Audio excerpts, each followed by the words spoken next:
Who is the SEO with the most tattoos? Which search marketer builds their own cars for fun? Who used to be a ballet dancer?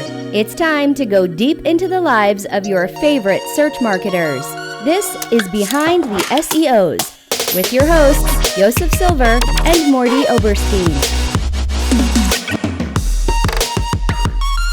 Yes, this is Behind the SEOs, where we bring SEOs to life. My name is Mordy Oberstein, and I am the liaison of sorts to the SEO community for Wix. And my name is Yosef Silver. I am the founder and CEO of Fusion Inbound. And together we are Behind the SEO. So this is really your idea. And I guess I'm going to give you full credit for it, but I'm also going to let you explain then, why are we doing the show? What is this show all about? What's going on? Sure, absolutely. Well, how we came to this idea is also a great segue into our first guest, Heather Physioc. It is. Heather introduced Mordy and I. I was a guest on the InSearch podcast, and Mordy and I just felt there was a great energy here to collaborate and bring something to the SEO community. And neither of us felt the SEO community needed another podcast to talk about search, but there are tons of great personalities that we might meet at conferences or we might know on Twitter only, but then we don't get to actually really connect with. So we wanted to build a platform to sort of see what goes on when people step away from the laptop and get into the lives and hobbies and interesting things people do when they're out of the office. Yeah, because look, as interesting as SEO is, like, people are like way more interesting, and there are some really interesting people in search. So here we are, which leads us to our first guest. She's our matchmaker. Indeed, she is. That's right. I'm gonna bust down to Fiddler on the Roof right now. Which I freaking hate that movie because my grandmother used to make me watch it with her. Oh, it's terrible. Okay. For our Mine too, really but we never got further than the wedding scene. Like, I was an adult before I knew there was a movie after the wedding. Dude, that wedding scene is just it's a hot mess. It's a hot mess. Okay. For our very first iteration of the Behind the SEOs podcast, we have, without a doubt, one of the most fascinating people from within the search marketing community. I mean, sure, she's the Group Connections Director of Discoverability at VMYLR. Sure, she's a huge industry speaker, Moz contributor, all that good stuff. But for today, she's a dog-loving, tattoo-wielding outdoors enthusiast and all-around rock star. She's the one, the only, the awesome Heather Physioc. Welcome.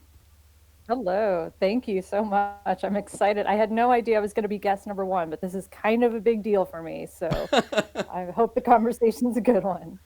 We hope so too, being this is our first episode. I mean, it's all ready on right. Let's not blow it, right, guys? We figured we'd have like the most awesome guest to take the pressure off of us. Oh, please give me a break. Well, I hope it'll be a good conversation today. I'm sure it will be. This is quite a posse. So I think the whole funny thing about this is, like, I'm sure like maybe like 5 people listening don't know who you are. But the funny thing is, like, you are a person, which is like, wow, who would have thought? SEOs are people beyond their Twitter accounts. Like, what goes on Twitter is not really them. Who would have thought? Shocking. It's amazing. Shocking, I know. I always thought. I mean, our Twitter is basically just our representative, right, of ourselves. It's not the whole self. So I love that you guys are going to drill a little bit deeper to the human behind the handle. I'm looking forward to this. Okay, so obligatory. We have to do this, I guess, to orient our listeners. But maybe you can fill us in about your professional background. Sure. So my background before search is actually more journalism focused. So growing up, I was always putting together the school newspapers and newsletters, and then I went to college for journalism, and I wanted to be like an investigative journalist. But the market for newspapers was kind of waning at the time that I was in college, which was approximately 100 years ago. And then I've kind of veered right. I stayed in the journalism school at Mizzou, but went into the advertising sequence instead of the traditional journalism sequence. And so that's been a nice blend of my communications and journalism passion, but with a better paycheck and 401k probably. But my secret alter ego career is that investigative journalist role, and I hope to reprise that someday. But yeah, so I've spent most of my search career just working at different agencies, small, medium, and now really, really big with a big global footprint at VML Y&R. So would you go back? Would you, if you had to do this all over again, would you go back and like do the journalism thing? I feel like you're like Cameron Crowe. Like he was originally like a journalist, right, for Rolling Stone back in the day. Now he's a big movie director. Probably gets paid more. Yeah, I don't know. I don't know. Like, I hope that maybe I'll get a second wind as an investigative journalist or some kind of writer someday. And really, these things aren't mutually exclusive. But I've had a really great and charmed career so far, and I've been incredibly fortunate. And I feel like search is the perfect career for me. But my passion is in that investigative journalism. So I hope someday I can, I don't know, investigate something, write Right. something about something.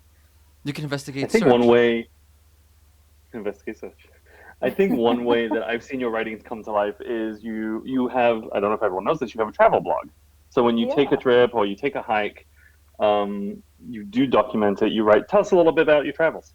Yeah, so it's Casey Traveler, KCTRVLR, like every cool startup, no vowels.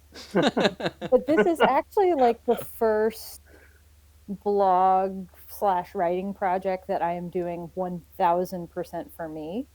Whereas every little site I've spun up over the years was some little small business or wannabe profit generating venture.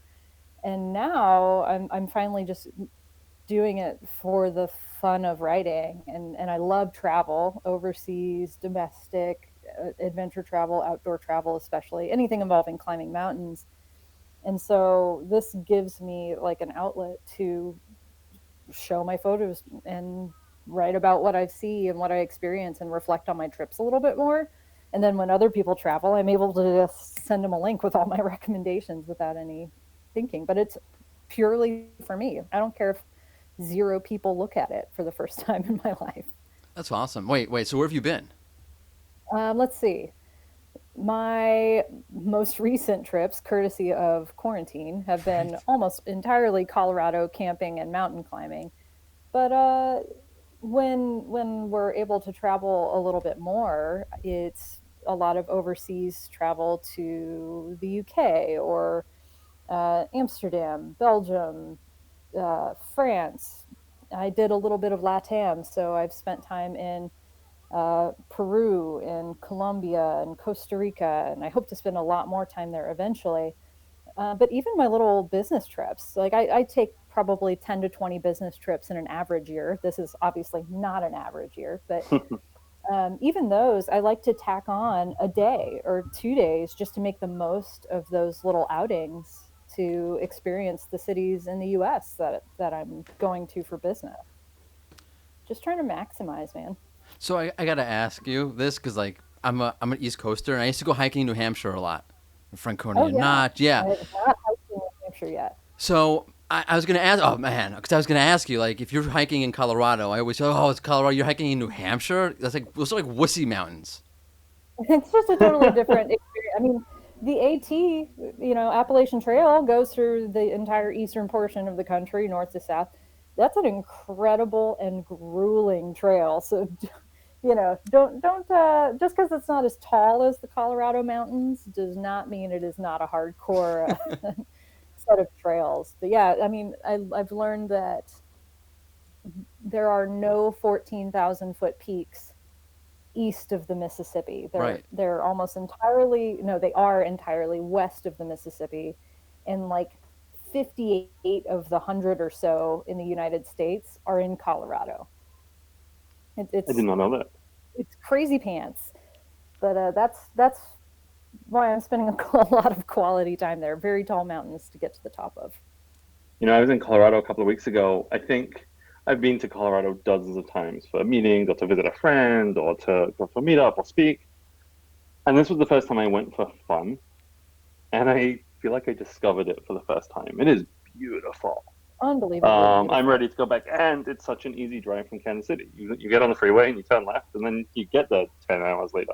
Seriously. It's a very easy, beautiful place to go. I've never been there. Um, Oh, it's gorgeous. You gotta go. You So I'm gotta like go. an East Coast person. I've been to New Jersey. Jersey. It's a little different. Northern New Jersey. Yeah, I don't know that the hiking is maybe as good in New Jersey as it is in Colorado. No, but the fumes are much I'm better. actually planning a road trip right now because it's the only safe travel I can do right now with the quarantine.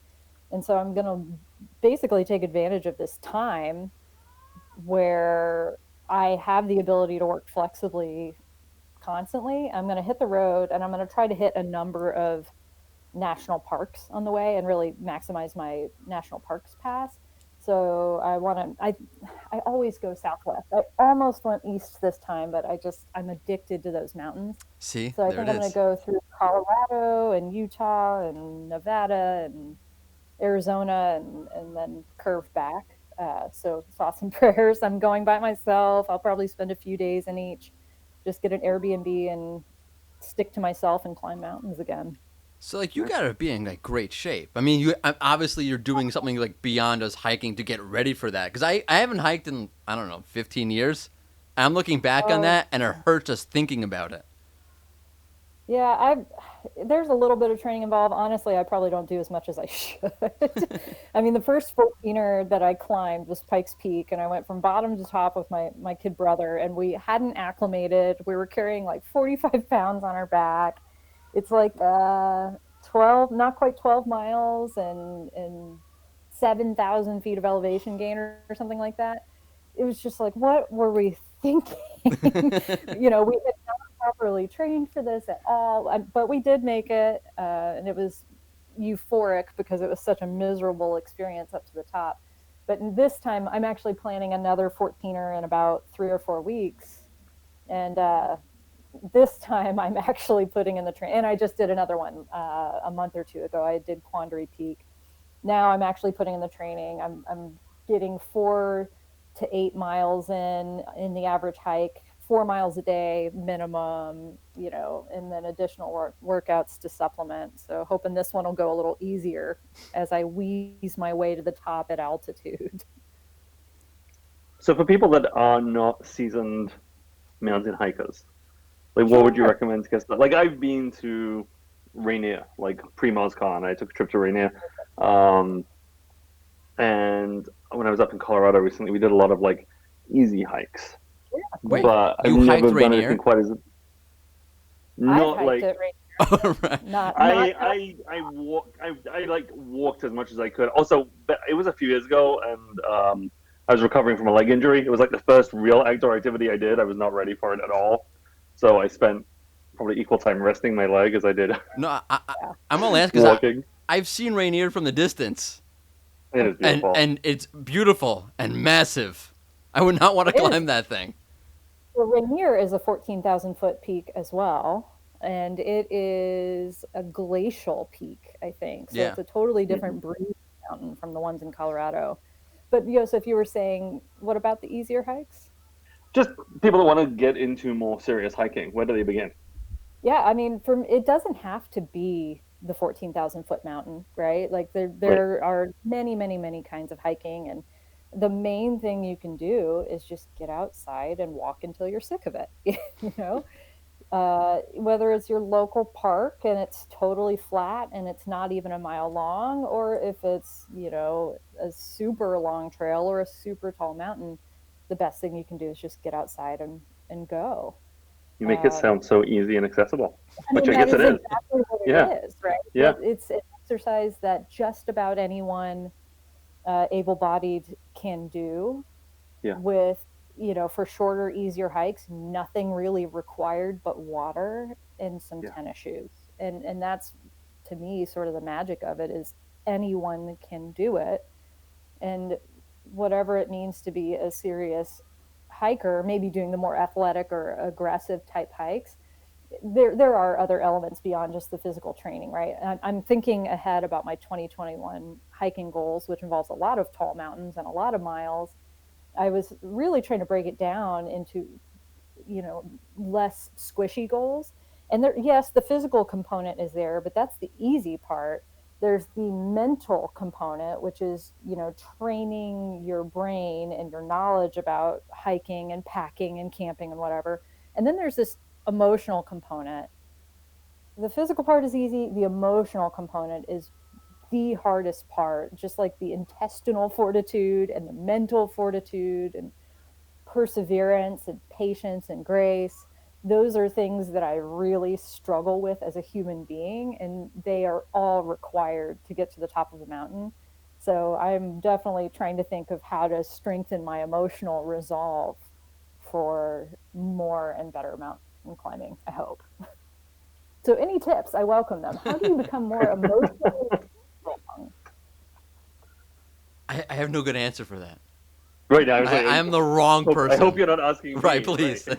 I have no Please clue. tweet in. Please share your ideas. My Tell me. general solution is to drink more. That I don't think that's gonna help. You're talking about hydration or alcohol? Alcohol, obviously. Right. That's the who wants hydration? That's for suckers.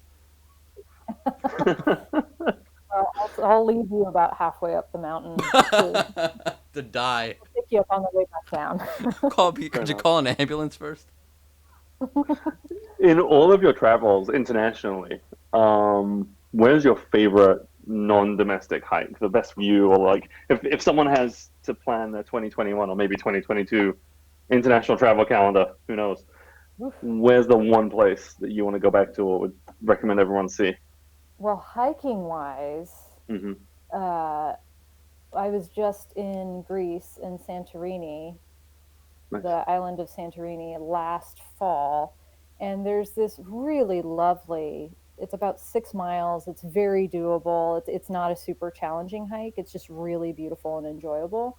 It's from Fira to Ia on the Santorini island, and the whole way you're just curving around this mountain and looking at the volcano out in the ocean, and the sunrise is beautiful.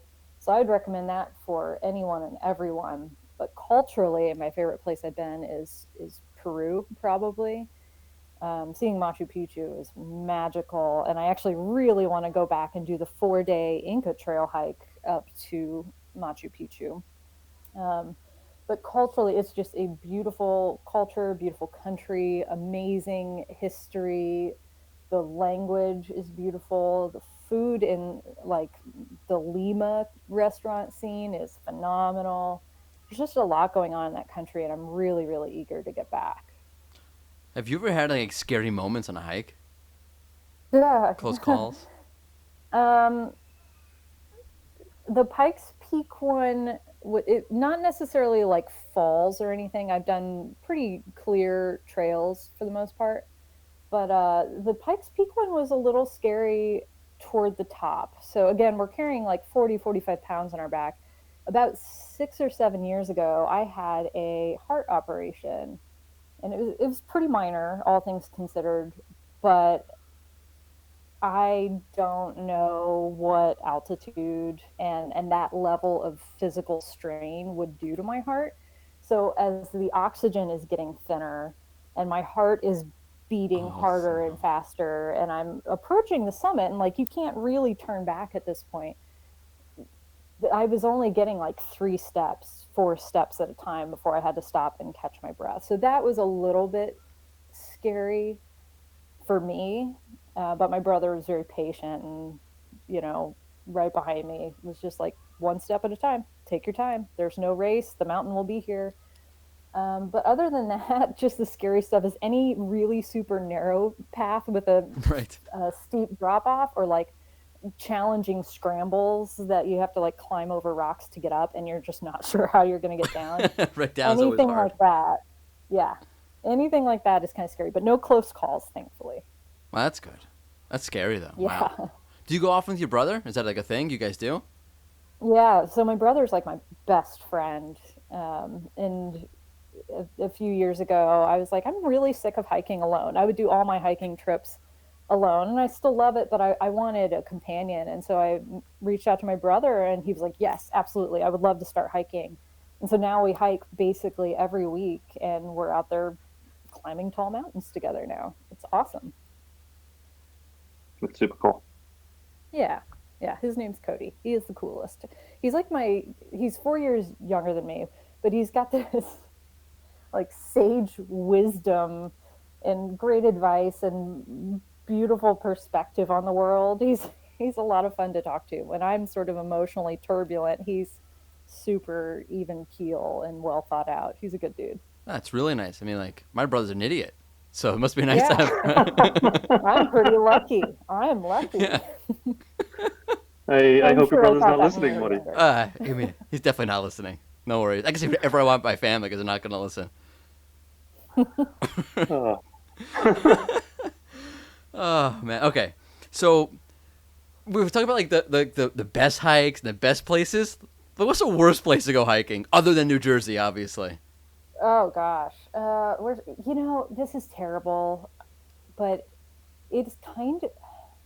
I haven't been everywhere, so I can't really say what's the worst hiking, but I just think Midwestern hiking is a little underwhelming because everything is so flat here, and I like tall things. So I'm not going to say it's the worst hiking. I'm happy to hike no matter when, where, why, or how, but it's very hard to train for altitude hiking when we're at 600 feet above sea level. Right. So I just wish we had more geological features to piddle around on here in Kansas City and around the Midwest. Yosef, you guys are like you're in the same city. You have the SEO hiking club. Oh yeah, you're welcome We to join should. me anytime, Yosef. That's Awesome. it. I shall. It's done. If you ever want to hang out, all you got to do is ask me either A, if I want to go for coffee, or B, if you want to hike or take a walk. I'm always in. You know, I don't know if it's COVID or the fact that you moved like a whole 15-minute drive away, but I haven't seen you in a while. I'm thinking it's a little of both. Right. You moved over the state line. Yes, I did. It's so far. It is, in my mind. Wait, you brought up coffee. What kind of coffee are we talking about? Right now, Morty, I am enjoying an iced coconut milk latte from a local shop called Banksia. That is my Monday tradition. So I come into the office on Mondays just to feel some sense of normalcy during the virus. And my little treat to myself to reward myself for coming to the office is to support a local coffee shop and buy a pastry and a coffee on Mondays. That sounds really nice. Because It is nice. it is. It does sound nice. I don't take good coffee for granted. Because I live in Israel now, and the coffee here, at least by an American standard, is just terrible. Oh, is it? Is it flavor? You look at me like I'm crazy. See, you're a food guy, Yosef, so you're gonna critique me. I know this. It's just a different kind of coffee. It's like you can't find regular filtered drip coffee anywhere. It's like espresso, whatever, Turkish coffee, which is all not my thing. And Yosef's gonna chew me out. I can see it. So Here it comes. as much as a food guy as I am, I don't drink coffee anymore. Oh really? I was just too. We've had this conversation. That's right. The tea, right? You're English. Tea. I keep forgetting. There you go. Right. God save the queen. Wondering when that would come up. It's always gonna come up. I stopped drinking coffee. I think it was 2016 because I was just like, I could tell time by my caffeine lows and highs, and it was bad. Wow. So I didn't plan on going fully cold turkey. And if I travel, sort of travel diet, I might have a coffee or whatever. I drank coffee when I was in Israel in December, but I don't think I'm nuanced enough to have. For me, it was nostalgic from when I lived in Israel, and I got my cafe hafuf, which is kind of like a cappuccino. But actually, it might just be a cappuccino. I'm not sure. I think it pretty much is just a cappuccino. So, also, I was exhausted from the travel because we flew from the West Coast, so it was like a day of travel to get there and back, and I think I was just tired for the whole trip. But yeah, I cannot weigh in on the coffee. Kansas City has a great coffee scene. I actually haven't heard of Banksia, but we have some great coffee around here. Australian baked. Actually, Yosef, we have to talk about your tea habit when you travel. Yeah. I'm not kidding. Okay, so I think it was MozCon. I think we were in Seattle, and we were about to go out for the evening. It's an evening of drinking and merriment and hanging out with friends. And Yosef has all of us in our little group of friends over to his hotel room for a cup of tea. And he pulls out of his freaking suitcase like a gallon-sized bag of roughly 400 bags of different types of tea. and he's like carefully steeping it and timing it for perfection. It was bizarre. It's bizarre. It's so also English. perfect. It's so English. So I love it English, because that's but bizarre. It was perfect. It was perfect. So we're all in the elevator to go party for the evening with our little cups of tea, looking very mature. I think the maturity of MozCon has increased over the years. It's gone from the staying up until the sun comes up to the let's just have a quiet cup of tea in the evening. Wait, Yes, 1,000%. Yosef, does Lipton count as tea? Is that tea? No. No. False. No, okay. So This is why I have a what is your Ziploc full of tea. I mean, for on a day to day, I'll just drink a regular black English breakfast tea. I bring back when I go to England, I'll bring back 1,000 tea bags, which has been great this year because last year I was over there like 4 or 5 times. I do the same thing with coffee. Over there. I do the same thing with coffee. I bring back coffee. Well, I have not depleted my British tea supply from my 2019 travels yet, considering I haven't left the country this year. That's worked out well. Yeah, Wow. good timing. Good timing to stock up. I'm envious because I'm out of coffee. Aw, Life's been hard. We can send you some. We'll send you a. My mother-in-law just sent package. me coffee. She sent me some Pete's coffee. So Oh, that's sweet. We'll have to send you some Kansas City coffee. nice. Yes, we shall. Okay. So, Heather, do you have a favorite coffee brand? Ooh, No. good question. Do you like No, Starbucks? and here's the thing. It's fine. Yeah, that's all right. See, good answer. Yeah, it's all the local shops are pretty good here, but I'm a big fan of Mildred's and the Filling Station and Banksia for a good latte. But I am also not a coffee aficionado. I drown my espresso in coconut milk or almond milk. Oh, I'm not an aficionado at all. I have an uncle who's like a real coffee person, and he's like, "Oh yeah, what kind of coffee?" I like Seattle's Best and Pete's and like dark. He's like, "No, but how do you make it?" I'm like, "Dude, like I don't know what you're talking about." Like I have no like idea. coffee. I don't like the coffee where I live now because it's different coffee, but I am not a coffee snob at all. Yeah, you're not doing the pour overs in your house or No. getting the Chemex or whatever it is. No. Yeah, I tried making lattes at home because of the just obscene amount of money I was spending on lattes at the time. I cannot make a good one to save my life. I tried for years. So now it just has to be a special local coffee shop treat for me. I feel you. I'm going to put you. No, go ahead. I am going to cut you off, Yosef. I'm going to put you on the spot for a second, and if you don't know the answer, that's totally fine. But if we were to invite someone on the podcast who is a coffee aficionado, is there anyone who comes to mind? Huh. Not in the search business. Not off the top of my head. I'll have to noodle on that. I do know a guy originally from Kansas City. I think he's now in Hawaii, but he's like a 3-time national champion coffee brewer guy. Oh, there's a coffee brewing championship? That's awesome. Apparently, like there's a whole barista. There's a ton of competitions, I'm sure, but this one was like a big deal. And now I guess he owns a coffee shop and goes to the coffee plantations in Hawaii and all sorts of stuff. Like, how cool is that life? I want that one. Yeah, I mean, it is cool, except you're spending your life brewing coffee. Which yeah, is cool. But he's That's cool. experimenting. He's inventing drinks. It's He's he is the aficionado that we should all hope to be someday. I mean, it's like a sommelier of coffee, right? Right. I mean, I guess my association is turning on the machine, and like you just got to sit there. Like, what kind of competition do you have? I mean, I guess making the best damn brew of espresso. I don't know. We should look into that. That'll never be me, as we've learned. I will not be winning the competition. All the coffee drinking like aficionados with like the high end equipment at the house all just stop listening. Yeah, Right. Like one of the three of them, you're all wrong. So we've lost them and anybody from New Jersey, because I've already bashed New Jersey like 3 times, right? New Jersey, Hopefully. Coffee in Israel. No. Right. We're off to a great We're start just here. alienating everyone. Right. Well, who else can we I insult? alienated all Midwestern parks and recreation for being flat. Oh, that's right. Good. Thank Ah, you. flat. Okay. I'm actually meeting someone in Parkville. My favorite local hike is in Parkville, Missouri. Is The it the nature one with reserve. the waterfall? One with the waterfalls. My kids love it. That's not as flat, but Yeah. I mean that's our measuring stick. Not That's as a really flat. pretty one. I went there a few weeks ago for the first time because I was trying to find something not flat. Yeah. Just don't take the dogs. I made that mistake one time and showed up with my dog and had to go home. Oh, Oh really? no, That do they sucks. not allow Yeah. dogs? Because it's a nature reserve or a nature sanctuary, no dogs allowed. Wow. Got it.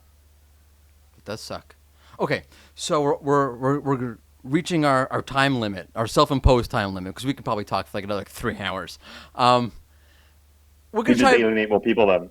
No, I mean, dude, the reason why I do podcasts, is I can talk. I can just keep talking. There you go. It's a disease. It's because I'm from New York. Yeah, we just insulted New York, so we got New York and New Jersey. Perfect. Just like Okay. crossing them off the list. There we go. That's what this that's really what this podcast is about. No, so I have this I have a dozen questions I want to ask you, like rapid fire, as fast as you can, like without thinking. Okay. Are you ready? Okay. Some of them are kind of like I am nonsensical. not even a little bit ready, but Okay, let's perfect. do That's this. even better. Some of them are like totally out of left field, because they're from my brain. But here we go. First question: what's your preferred mask? My preferred mask? Surgical mask, the stylish I've got mask. a wonderful little. I've just got a very plain, solid color cloth mask, but I envy those who have the really cool patterns and messages on theirs. That I'm is gonna cool. have to upgrade actually. Okay. Question number 2. The body part you should get your first tattoo on. The first tattoo I got was a giant octopus on my right thigh. How much did that hurt? A lot.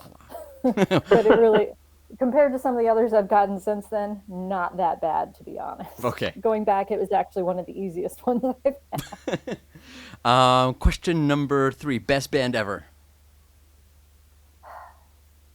Now that is tough. Oh, just get an answer. Just pick. Go for it. Say it. Yeah. Justin Bieber. The one that I'm most likely to listen to on the desert island for the rest of forever is Radiohead. Ooh, that's a good. Nice. That's good. Nice Good answer. answer. Good answer. Wow. Well, I like that. Okay.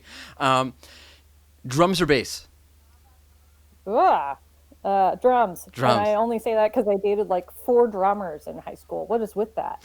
My uncle dated. Quick story. My uncle's old girlfriend once dated Neil Peart for like a date. Okay. Yeah. Random Snap. fact. Yep. That is a good fact. Hey, like a Rolling Stone or like a boss? Like a boss. Boss. Nice. Grandma or grandpa? Aw. All my grandparents are still alive, and I love all of them equally. Okay. Creepiest uncle and or family member? I can see like For those of you listening, Heather just like sank into her couch.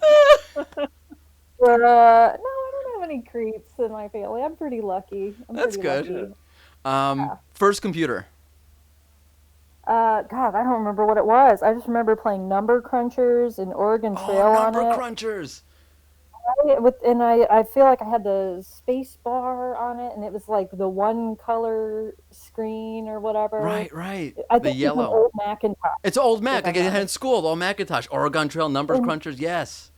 The Didn't they hard have the disk. big floppy disks? Yeah. Yes. I don't think they were even hard disks Oh, yet. really? They were Wow. floppy disks. So we had hard yeah. disks. Remember that in I school? remember those. Yeah, those Which were is awesome. dating myself a little bit. I remember like opening those up to like find out what was inside. Yes. And being very yes. disappointed. Yes. I feel like mine had sleeves, like little paper Yeah. sleeves. Yeah, you paper put sleeves. in, Yeah. And you Nice. pushed a button and it forced the disc out, unlike a CD drive. Right. Glide it and it jammed the floppy disk out. I totally forgot This is about how that. flimsy they were. And we relied on them for all our data. Yeah. Well, on these, at least back in my day, you couldn't save anything onto those because those were like the games. Oh, read only. Oh wow. Yeah. You are old. I'm joking. Hey. Hey. Be nice to the guest. I'm joking. I totally remember that. I'm old. Current computer. Current computer, I'm Mac for computers, but I'm Google everything else. So my current computer is a relatively new MacBook Air in like a rose gold color. Ooh, that sounds cool. Very fun. I always wanted to go Mac, and I just never can't pull the trigger. Kinda. You I should. do love Macs as computers, but I am like Android everything else. I've got the Google ecosystem in my house, and I've got the Android phone, the Pixel 3. I love it. It's just the computer that I have to go Mac. Okay, fast forward or rewind? I'm a fast forward person. I mean, in my brain, I'm rewinding all the time, and thus anxiety. But Good I'm answer. a fast forward person. I Good like answer. to move in the future, and I'm always asking what's next. Nice. Favorite thing to do as a kid? I was always a writer. I liked to research and write and talk to people and write. And favorite thing to do now to round it all off? Walk my dog. Walk my dog. I like to go for like many miles with her, and she's a little party tank. We like to call her. So I got to get her lots of exercise, and she's just sweet as pie. Cool. What kind of dog? I love dogs. Oh, she's the best. She's like an Australian cattle dog, maybe pit bull mix, and she's almost 3. She is 35 pounds of solid muscle. Nice. Incredibly smart, incredibly sweet, but kind of a nut. She's a little weirdo. Cool.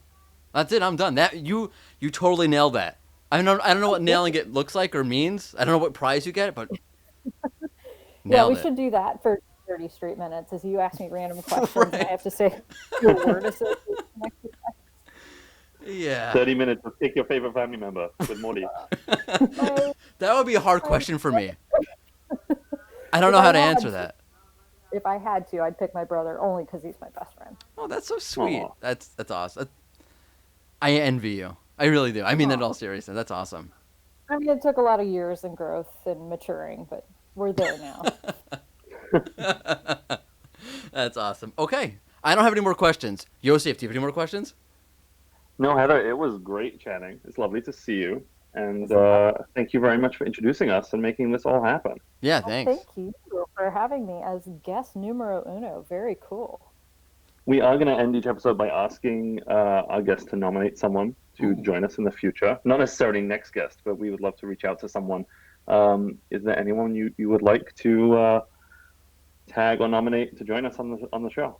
Yeah, some of the people I've had the most interesting conversations with in the last year in the industry, I would say Ross Simmons, Mm-hmm.